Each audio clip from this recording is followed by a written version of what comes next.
രുചിഷിലേക്ക് വരാം. സംവിധായകൻ ഫാസിൽ കൂടി നമുക്കിപ്പം ചേരുകയാണ്. ഫാസിൽ, നമുക്കറിയാം താങ്കൾ വളരെയധികം സന്തോഷത്തിലാണ് ഈ ഒരു സമയത്ത് എന്നുള്ളത്. മോഹൻലാലിനെ മലയാളികൾക്ക് സമ്മാനിച്ച ഒരാൾ കൂടിയാണ്. അപ്പോൾ ഈ ഒരു സന്തോഷം ഏത് രീതിയിലാണ് താങ്കൾ പങ്കുവയ്ക്കുന്നത്? അല്ല, എനിക്ക് സത്യത്തിൽ ഭയങ്കര സന്തോഷം തോന്നുന്നു. സന്തോഷത്തെക്കാളും മുമ്പൊരു ഷോക്കായിരുന്നു, ഇത് ലാലിന് കിട്ടിയില്ലായിരുന്നു എന്നുള്ളത്. അതുപോട്ടെ, ഏതായാലും ഒരു അഭിനേതാവ് എന്ന നിലയിൽ മോഹൻലാലിനെ തേടി എത്തിയ ഈ അവാർഡ് എനിക്ക് വലിയ അത്ഭുതമൊന്നും ഉണ്ടാക്കുന്നില്ല. കുറെ കാലം മുമ്പ് കിട്ടേണ്ടതായിരുന്നു എന്ന് എനിക്ക് തോന്നി. കാര്യം കഴിഞ്ഞ 3-4 തലമുറകളിലെ ഇന്ത്യൻ സിനിമയിലെ ഏറ്റവും മികച്ച നടന്മാരുടെ ഒരു 5-6 പേരുടെ പട്ടിക എടുത്തു കഴിഞ്ഞാൽ അതിനകത്ത് മോഹൻലാൽ ഉണ്ടാവും എന്നുള്ളത് ഉറപ്പല്ലേ.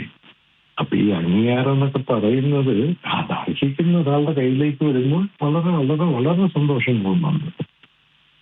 നമ്മൾ നേരത്തെ സൂചിപ്പിച്ചതുപോലെ മോഹൻലാലിനെ മലയാളത്തിന് സമ്മാനിച്ച സംവിധായകനാണ്. പിന്നീട് ഒട്ടനവധി സിനിമകൾ മോഹൻലാൽ ഒരുമിച്ച് നമുക്ക് മലയാളികൾക്ക് സമ്മാനിച്ച സംവിധായകൻ കൂടിയാണ്. അപ്പോൾ ആ ഒരു അർത്ഥത്തിൽ താങ്കൾക്ക് എത്രമാത്രം അഭിമാനകരമാണ് ഈ ഒരു നിമിഷം? ഭയങ്കര അഭിമാനകരമാണെന്ന്. കാര്യം നമുക്കൊക്കെ എന്റെയൊക്കെ ജീവിതത്തിൽ വലിയൊരു സംഭവം എന്ന് വെച്ച് കഴിഞ്ഞാല് ഈ പറവൂർ ദുരവദേവരായെന്ന് പറഞ്ഞ അമനുഷ്യനായിട്ടുള്ള അതിപ്രഗത്ഭനായിട്ടുള്ള മ്യൂസിക് ഡയറക്ടർ ഇല്ലേ, എനിക്ക് തോന്നുന്നു അങ്ങേരത്തിൽ നിന്നും ഒരു സ്ഥാനങ്ങളൊന്നും അർഹിക്കുന്ന വിധത്തിൽ കിട്ടിയിട്ടുണ്ടോ എന്ന് എനിക്കൊരു അത്ഭുതമാണ്. കാര്യം യൂണിവേഴ്സലി അക്സെപ്റ്റ് ചെയ്യേണ്ട ഒരു സംഗീത പ്രതിഭയായിരുന്നു പറവൂർ ദേവരാജൻ എന്ന് പറയുന്നത്. അദ്ദേഹത്തിന് നാഷണൽ അവാർഡ് മറ്റു അവാർഡുകളൊക്കെ എടുത്ത് നോക്കുക.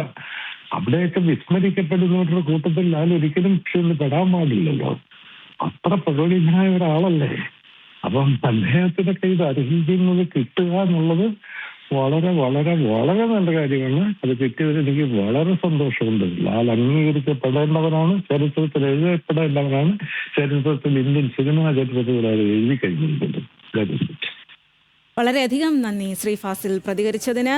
ഇന്ത്യൻ ചലച്ചിത്ര മേഖലയിലെ പരമോന്നത പുരസ്കാരമായ ദാദാ സാഹിബ് ഫാൽക്കെ പുരസ്കാരം മോഹൻലാലിന് ലഭിച്ചിരിക്കുന്നു. വളരെയധികം ആവേശത്തിലും അഭിമാനത്തിലും സന്തോഷത്തിലുമാണ് മലയാള സിനിമാ ലോകം എന്നുള്ളതാണ്. പക്ഷേ പ്രതികരിച്ചവരെല്ലാവരും ഒരേ സ്വരത്തിൽ പറയുന്നത് വളരെ വൈകിപ്പോയി മോഹൻലാലിന് ഈ ഒരു പുരസ്കാരം ലഭിച്ചത് എന്നുള്ളതാണ്. മോഹൻലാൽ എന്ന് പറയുമ്പോൾ തന്നെ മലയാളികളുടെ മനസ്സിലേക്ക് ഒട്ടനേകം നിരവധി കഥാപാത്രങ്ങൾ, നിരവധി കഥാസന്ദർഭങ്ങൾ, അഭിനയ മുഹൂർത്തങ്ങൾ എല്ലാം കടന്നു വരും. ആ മോഹൻലാലിനാണ് ഇപ്പോൾ ഈ ഒരു പുരസ്കാരം ലഭിച്ചിരിക്കുന്നത്.